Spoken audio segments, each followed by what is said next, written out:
Second point I want to share with you this afternoon. You are adopted by the blood of Jesus. You are adopted, but there was a price to be paid. It was the blood of Jesus. Galatians 4, verse 4. But when the right time came, God sent, who did God send? His son. Notice he didn't send a prophet. Notice he didn't send an angel. He sent his son, who Jesus refers to as the only begotten son. All right. Now, only begotten son means that the son is the supreme heir to everything. All right. Supremo heredero de todo. He is the supreme heir to everything. Everything belongs to the son. He will inherit everything. This world belongs to, somebody help me out, the son. Come on. I'm going to give you the answer so we can pass this test, all right? The son. That's going to be the answer, right? This world belongs to? Right. The heavens belong to? The stars, the moon, the sun belongs to? All right. You belong to? That's right. Your children who you're praying for to come serve the Lord, they belong to? Your husband, your wife, your parents, your siblings that you're praying for, that they would come to serve the Lord, they belong to? That's right. You need to confess that over your children. Mis hijos le pertenecen a Cristo. My children belong to Jesus. My wife belongs to Jesus. My parents belong to Jesus. My siblings belong to Jesus. My nephews and my nieces belong to Jesus. My family belongs to Jesus. My marriage, my household belongs to Jesus. Okay? God sent his son, born of a woman, subject to the law, verse 5. God sent his son, notice, to buy freedom for us. That means to redeem us. To buy freedom for us who were slaves to the law. We were slaves to the law. What does the law do? The law shows us that we were sinners. We were slaves to sin, but God bought us, paid a price, so that he could, notice the word, adopt us as his very own children. God redeemed us, paid a price. He didn't pay with silver. He didn't pay with gold. He didn't pay with Benjamins. He didn't pay with Bitcoin. He paid with the precious blood of his son so that he could what? Adopt us as his very own children. Now this is important, adopt. Now adoption, this word is used 5 times that I know of in the New Testament. And it means, if you want to take a picture of this, it literally means placement as a son. You have been placed as a son. It refers to being officially brought into a family and given all the rights, given all the privilege, and all the responsibilities of a son, even if you weren't born into that family, right? You have been brought in and given the place of a son. That's what it means, literally, right?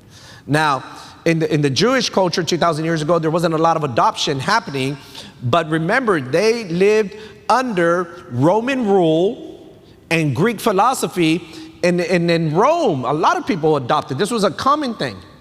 And when you adopted, you gave that child, son or daughter, you gave them full rights, right?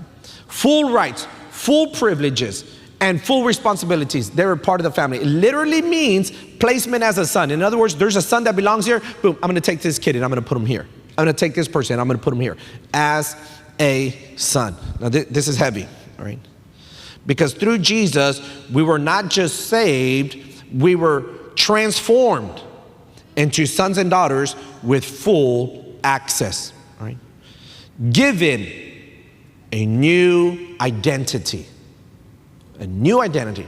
Now, I have some friends, and actually they have some family members here, and my friends, they were on a list. They had teenage kids, and they were on a list because they wanted to adopt a baby. And one day the agency calls them and says, "Hey, we know you're on the list to adopt a baby, but we need a huge favor. there was this lady, she had 2 kids, fostering 2 kids, and they're teenage boys, she can't deal with them. And we need you guys, see if you guys could take them in for a little bit while we find homes, permanent homes for them or another home for them.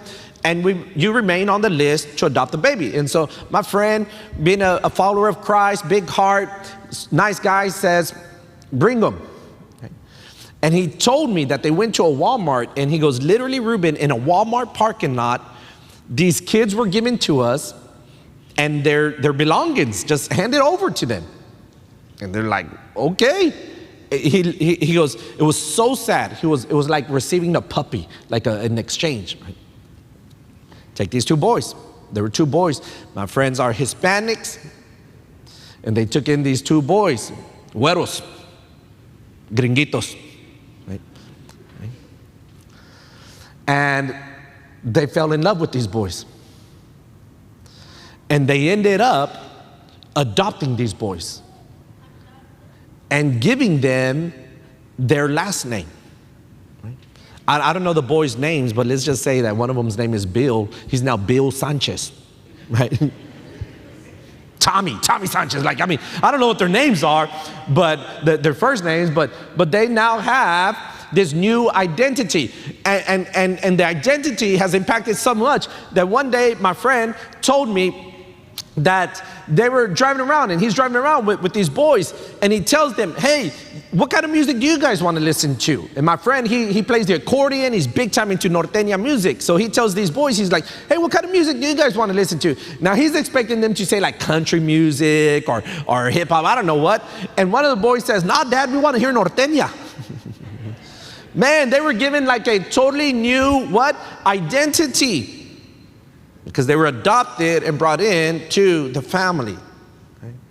It's time that you and I would wake up and understand that we were adopted by God. Therefore, we need to do away with the mentality of being in Egypt, do away with the mentality of being in the world, do away with the mentality of being a stranger, and understand that we are full sons and daughters of the living God, and now we have a new identity in Him.